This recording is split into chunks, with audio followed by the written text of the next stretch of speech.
Niels, welcome to Can't Shovel Hurricanes. I knew I'm going to fuck that up.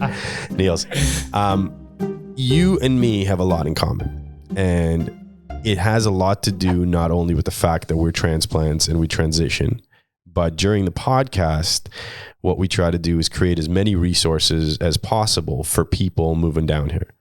Obviously, you and me, your group, and I'll have you introduce Spark Financial after I'm done a little bit of my preamble. We both saw an opportunity that was immense for people moving from Canada, specifically the Greater Toronto area, even more specifically Vaughan, into South Florida. Now, you're more in the Fort Lauderdale side, which is in Broward County. I'm in Palm Beach, which in Boca. And we both came from the same neck of the woods. Like, we moved our lives, our businesses, our everything down here. I know what my reasons are, and we can get into that in the conversation.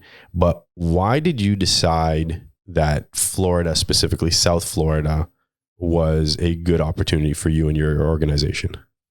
Yes, and I'll start with the intro. So Niels Dekker from Spark Financial Group. And I asked you, I probably butchered it now like 24 times, so I'm so sorry. And I'm so used to it, and I get it. It's the different in the dude. I get Roman. I get Ronan with an I, with an A. I never get it right. So don't worry. No empathy here. And so Spark Financial Group, I'm the partner here in Florida. So we've expanded out of Vaughan in the Toronto area for people who are from here. Which is exactly where I'm from. Yeah. And so we expanded. And for us, so we're a full service mortgage company. We do residential and commercial. And for us, it was a no-brainer, but it goes back even decades. If you look at Ontario and Florida, that's a long history of people moving between the two states. And right. I think it's one of the closest beaches that you can take a flight to. So in that sense, we went through COVID and that just cranked up the dial. Yeah. I keep saying that COVID lit the fuse for everybody. I mean, wasn't the reason, it was the reason people started looking. And then Florida used to be like, where you came to retire, and then people are like, wait a minute, nah, there's a lot more here. Yeah, right. big time. And I think that's one of the biggest, that's a question that I'm going to touch on a little bit later too, of a big question that we get, and you probably get too, is where in Florida for people that are not familiar. Yeah. But to go back a little bit, COVID really cranked up that dial. And so we were getting questions already of, are you guys down there? What's going on? I'm interested. And so even a little bit back further from the brokerage, I was working at a different brokerage and had outgrown the one that I was at. Right. And I was looking for a change. And the partner, through my wife, there was a connection there. And then I knew that they were up to what they were doing.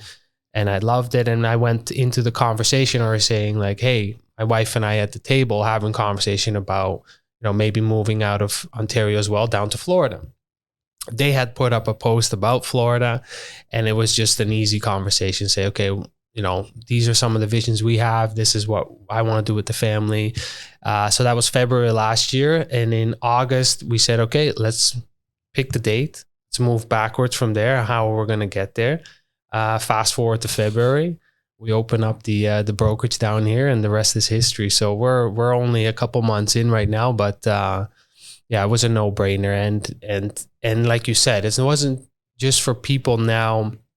The history prior to COVID was maybe, let's say, a retirement place, but all types of businesses, and people know this. This is from the California and the New Yorks, businesses that are here to stay and really want to create a life and a future for their business down here, and the opportunity is available. So what do you find to be the biggest difference when you're talking business to an American versus Canadian?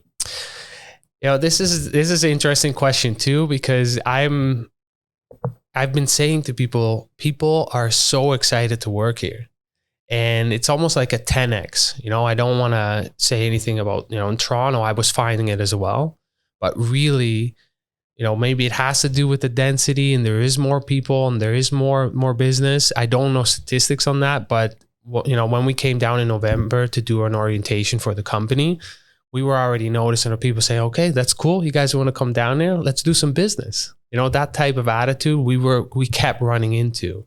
And then it was exciting. But, I think what you put out is what tends to come back and you attract as well. Yeah. So, you could look at it, because I do here and there hear some people like, oh, well, there is some people that wake up late.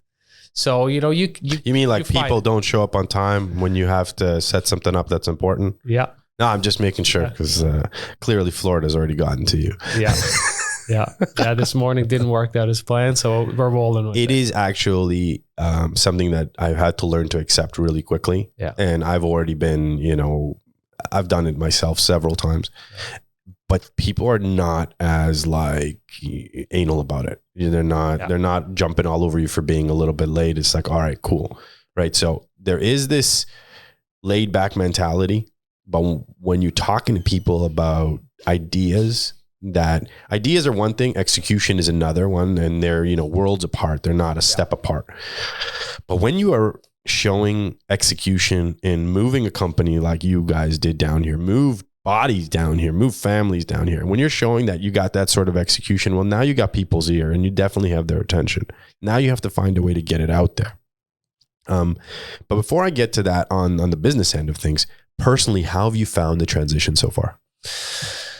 The transition, I mean, right now, so we have similarities in the sense that we were working on E2. Yeah. You've already arrived at the final stages. Yeah. And for people that are completely new to this conversation, and give you a bit of context. So E2 really is, it's an investor visa. Yes. And you work on the pieces that are going to fit into the application that you submit. Right. And that the company, the country wants. Correct. Yeah. So for E2, what it specifically looks like, it's an investment visa where your investment is at risk. So it's not just, hey, and first of all, to back up as well, I always use the example of, are you opening, let's say, a Ferrari dealership, or are you opening up a restaurant? The big difference is that the investment will be relative to what the actual cost of the business is and the product that you're selling. Right. So if you're going to have a bunch of Ferraris in your shop, that's a significant amount of dough that you're going to have to put up. So they're going to look at the type of investment that will be relative to that versus, let's say, a pizza restaurant. Yeah. It might be completely different. So, and there are businesses you can buy to get your path. It's part of the process, right? Yep. You can buy and invest in certain businesses, whether you want to be hands-on or not. I remember at one point, we were also considering like an ice cream shop. Yeah. It was a pretty cool idea. It was a franchise was just blowing up. So, there's all sorts of methods to get there.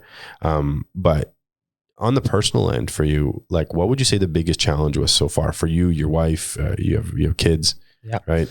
Yeah. So, the most interesting thing on our end is that we move fast. And for the visa process, there's different ways to go about that. I think, on your end, you can speak on is that you guys had it all prepped.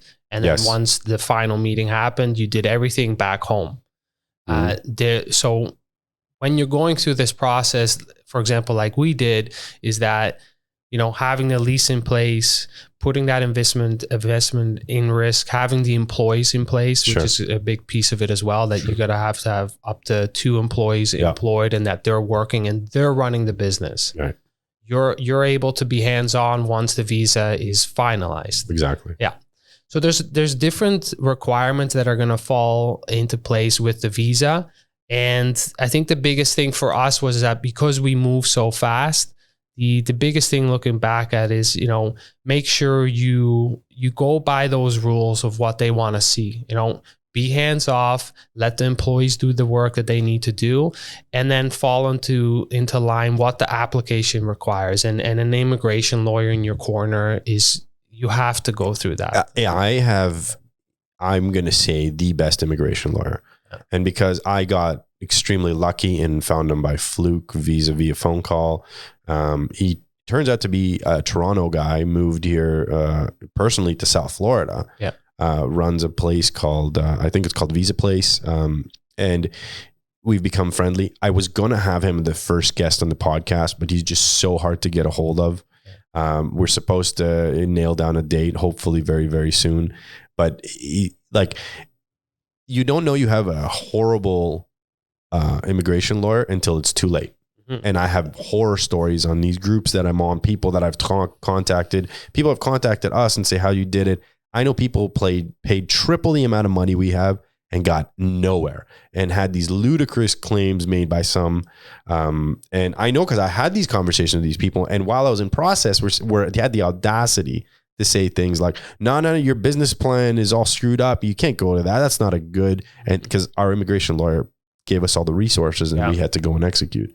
So yeah, I'd say it is paramount, that and the financial, the piece of it, the accounting piece of it. And one of the podcasts that we had on was with Mark Gideon, a cross-border accountant and lawyer.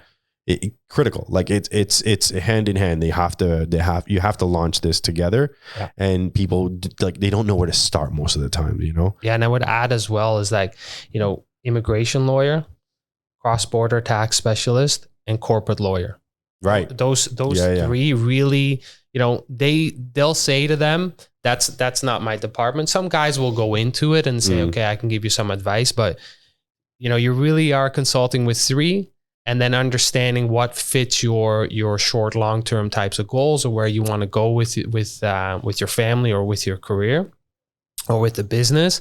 But you really then end up taking pieces back to the next guy and say, okay, we got this sorted, we're going to go this direction. And you almost are pivoting between all three. And what I'll say as well is, was really interesting to learn through the immigration piece was that through our research that we were doing, is we were understanding it being one way, and things actually have changed during after COVID. It was such a popular visa that was coming through the huge pipeline.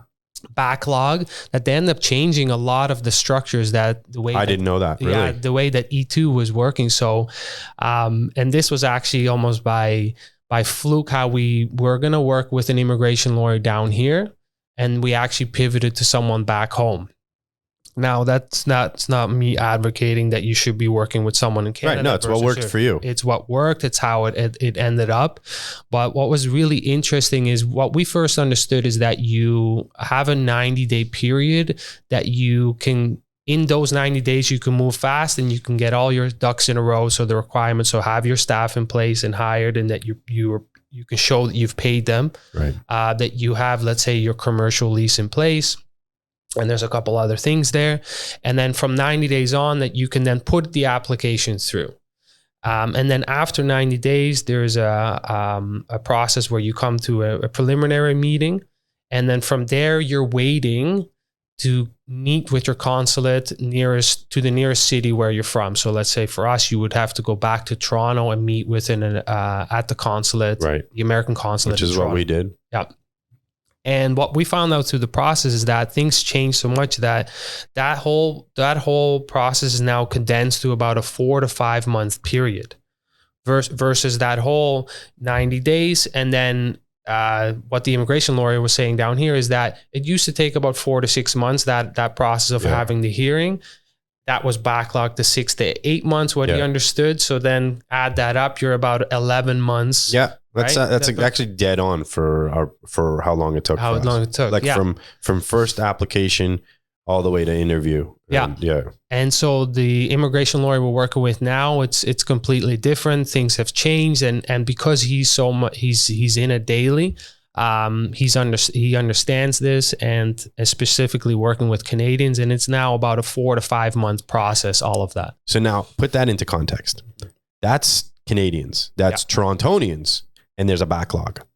I think both of us and our organizations, I'm in the real estate space, you're in the financing space. There's obviously synergies between the two of us. We've met on that level, and we hope to, and ironically, we have roots from almost the same postal code in Canada, right? So, that backlog is what, lit the inquisitive fuse for me, because think of like how many people are coming down here. That's just Toronto, California, New York, New Jersey, Massachusetts. And then you got, I know from Quebec, there's quite a bit. That backlog is because everybody has kind of clued into the fact that South Florida is not just a vacation retirement destination. South Florida is a place to live. Sure, it's got, it's hurricanes. Can't shovel them though, You have, like the other day when we had this crazy amount of rainfall in Fort Lauderdale airport shut down. There are acts of God here. There is some intense weather. Like when the weather comes, the rain comes, it comes, right? Oh. It's real. I would say on that part is like, we were having a conversation with my wife about it. It's like us reacting to snowstorms back home. It's like you see massive snow and people are like, what do we do? Do we even drive or not? And right. It's like, you deal with it. Yeah. You go with it. Right. So, but it's just, I think it's the same. I didn't even put into that sort of context. Yeah. It's just, we don't get rain like that. We don't get wind like that. We don't get the skies turning gray like that, right?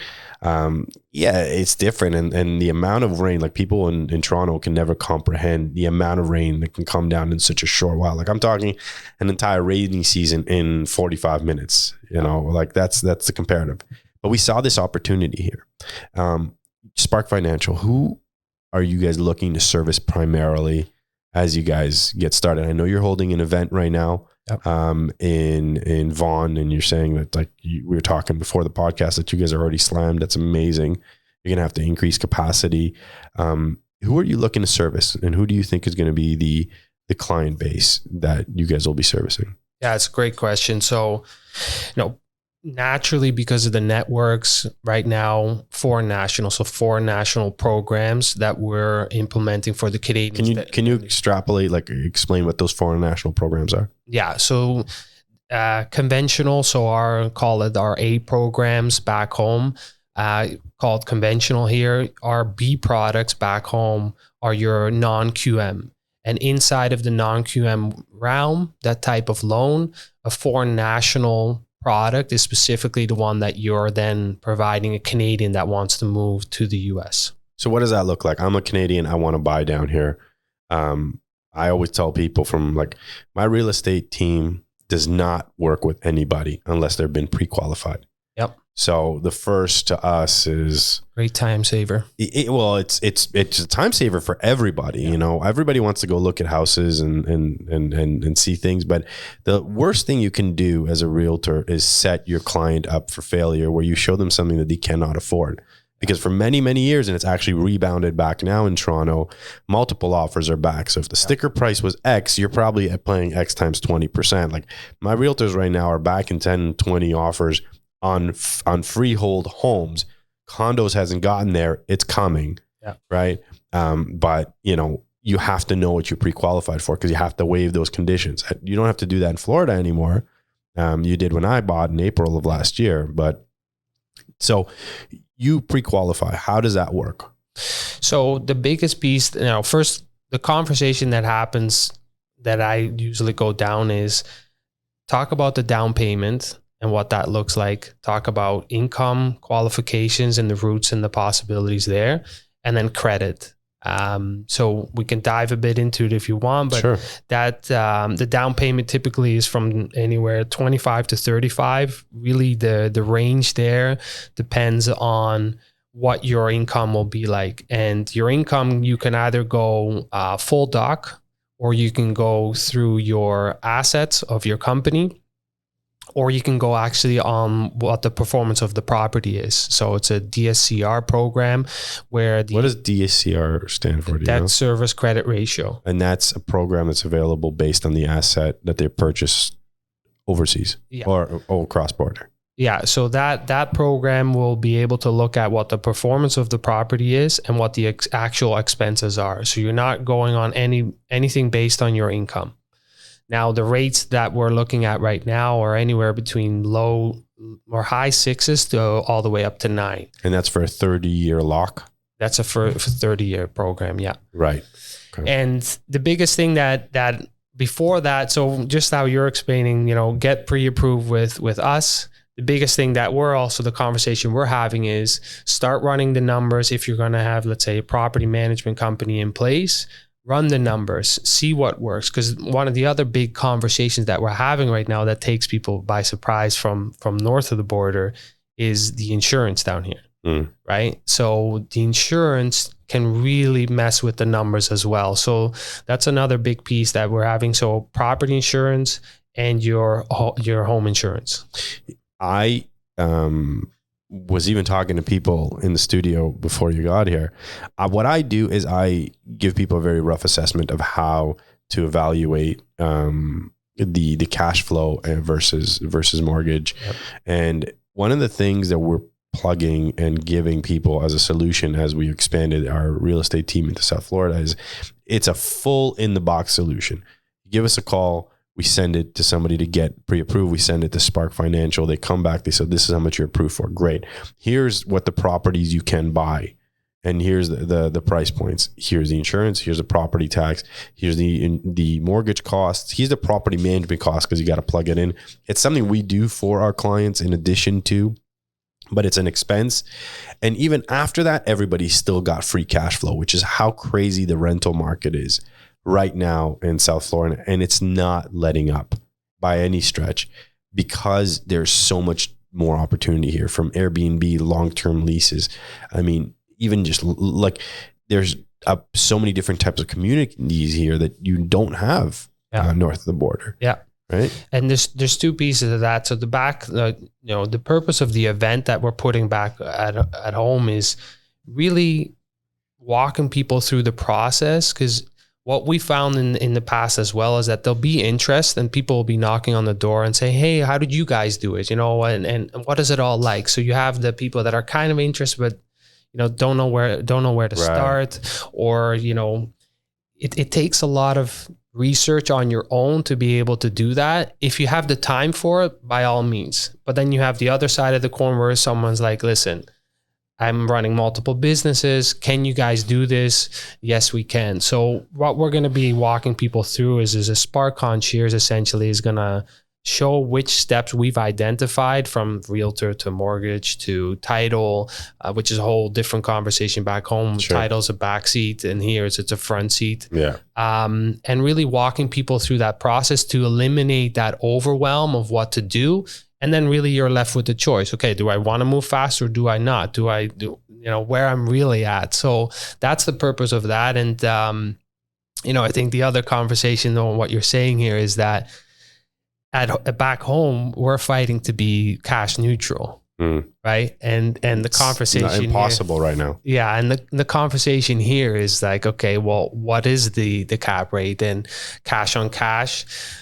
We don't really. Cash on cash, I never really heard too much back at home. It's a big. I did, but not on the residential side as much. Yeah. But the only time we actually refer to cash on cash return is when we were doing pre-construction deals. Yeah. That made a lot more sense because your deposit was heavy. I mean, it's 20% spaced out usually over a year with a developer, and then you're 5 years away from actually owning that asset. So you're buying for capital appreciation, right? Yep. For the most part, not the rental returns. A lot of the stuff that's come due now, everybody's upside down on because how quickly mortgage rates ran. Yep. But your cash on cash return was important then, because a lot of people also borrowed the money. They took it out of a line of credit that they refinanced their home or whatever else, and they used that to buy these assets. And it was a very smart play for a very long time. I still think it's a very, very smart play because there is a shortage of inventory in Canada, but it's such a different world here in so many aspects. It's like in Canada, you're buying for capital appreciation. In Toronto, in Canada, you're buying for capital. In South Florida, you're buying for rent returns. Capital appreciation was there the last couple of years, although everyone's expecting the bottom to come off of these high price points here, but it's not. Yeah. It's holding. Yeah. The difference is now you can shop. Like you have time to think. Yeah. Right. And that ties into, for me, that cash on cash conversation, especially on that residential, it wasn't really a conversation back then. It was about cap rates. We were always talking about what's the appreciation. And here, so two pieces to that. Here you were seeing that. You were seeing appreciation, especially because COVID really, in my eyes anyways, when I have conversations with locals about it, it's like, well, now the prices are where they should be. But for them, they're like, man, they went up. Like this is, they should probably be coming down a little bit. But from an outsider, when I'm here, I'm like, well, this is what it should probably be, where you guys should have been. So that's on the cap side of things, but your cash on cash here, when you're looking after, when you finish the full year and you can look at that cash on cash number, conservative, we've been in conversations that they're maybe around the 8 to 12%. Yeah. But you can also look at the luxury market where I'm hearing conversations where it's like 15 to 25 to maybe sometimes even more. When I say that, obviously it depends on what type of product you have, right, and the property, where is it located, what have you done to the property to make it attractive to certain types of people. So you can maximize that in very cool, creative ways. Sure. And there's some awesome property management companies out there that really know how to do that. If that's not your thing and you want to outsource. Is property management one of the things you guys are also going to be providing to your clients? Yeah, that's something that we're slowly implementing back home as well. There's a whole nother arm there where it's a workspace project that we're working on, and there's a property management project and arm that's around that as well. So right now we want to make sure we do really well what we do here on the mortgage side of things with Spark Financial Group, and from there to look to see if we can bring our success that we have in other areas up in Ontario to bring them down here as well. How would people get a hold of you guys if they wanted to get the ball rolling, getting pre-approved, and then obviously you're gonna set up the realtors and all the resources that they need, but how would people get a hold of you guys specifically for wanting to buy property south of the border? Yeah, so there's two websites specifically for the concierge side. There's sparkconcierge.ca, and then the website for Spark Financial Group down here is sparkfinancialgroupusa.com. And then on Instagram is one of our main platforms where we're very active on, is at spark.florida. All right. So I'm going to have all those handles on the description. But if you had to invest, plug in your own money right now in Canada or South Florida, where would it be? Well, we're already in the conversation to see when we're going to be pulling out and moving our assets in Ontario to here. Completely. So, yeah. So to move everything. Bad move. Yeah. Well, I think that my big conversation that I have with that is that let's put that money to work versus thinking the appreciation game. I personally think that, and I'm not going to be the one that oversteps boundaries here, but I think that Ontario's still got, and Canada as a whole has a significant shortfall, a major immigration, influx of immigrants coming in. The capital appreciation is significantly higher. The upside would be over the short run in Canada versus, I can see some of the cash flow arguments that could be made south of the border for sure. But I think like staying in Ontario over the long term has its benefits, but it's a completely different play. Now, do I like what the government's doing? And I know that the Bank of Canada is an arm's length away from Justin Trudeau's Canada.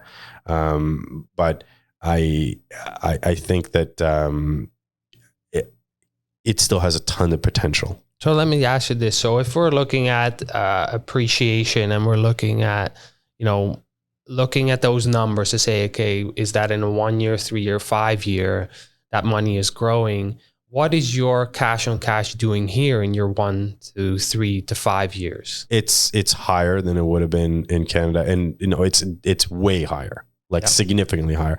Even after the rates that you're talking about, 7, 8, 9, property management, insurance, property taxes, which are all higher here, you're still going to make a positive cash flow here. And you're locking, your mortgage rates, which are deductible.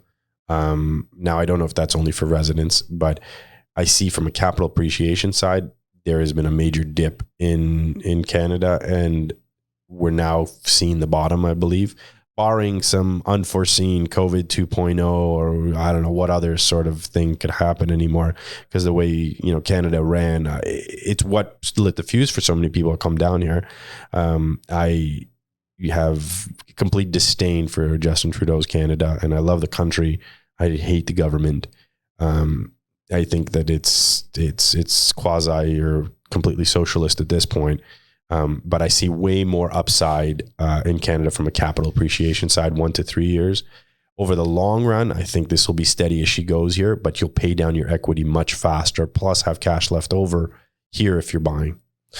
Yeah, I don't know. I look at it on a different side, and I think that there's definitely opportunities that you can enter here at different price points, and that appreciation game, I'd rather see my money do the work. All right, then we could do the work. The truth is, I don't think we're gonna agree on a lot of things here, but I do know that I think we are very like-minded and appreciate the fact that we've uprooted our families, we've uprooted our businesses, we've uprooting our center of our sphere of influence, and we're out here trying to provide a product for what a lot of people really need.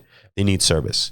They need realtors that they can rely on. And I can tell you from my own experience, I've sent over 20 deals vis-a-vis my real estate team in Canada over the last 3 years to South Florida. And there's one consistent thing they all said about their realtors. They weren't answering the phones. They were unprofessional. And I did homework. I didn't just, wing it and send it down, which is where I saw the major opportunity to expand the real estate business. I think you see the same thing here. There's a service level that people need, and people don't know where to turn. And if you give them a solution that makes their lives much easier, you're going to see a lot more people acquiring down here. And this is an amazing place to live, to buy, to invest over the long run. If you don't want, I hear a very common thing where people say, well, I want to still travel the world. I don't want to own a place in Florida. I'm like, cool. You're in the overwhelming majority of my client base. We'll buy it for you. We'll rent it out for you. We'll property manage it for you. We'll have it all set up for you. And if you ever decide that you want to come down for a week or two in a month, we'll make sure to block that time off. And you know what? You'll have cash left over in your bank account to spend when you want to come back. And when you do decide that, you want a place to retire or, have a place, and now you've got a place that you paid, 10 years ago prices, and somebody's paid down your mortgage and you got a place to hang your hat.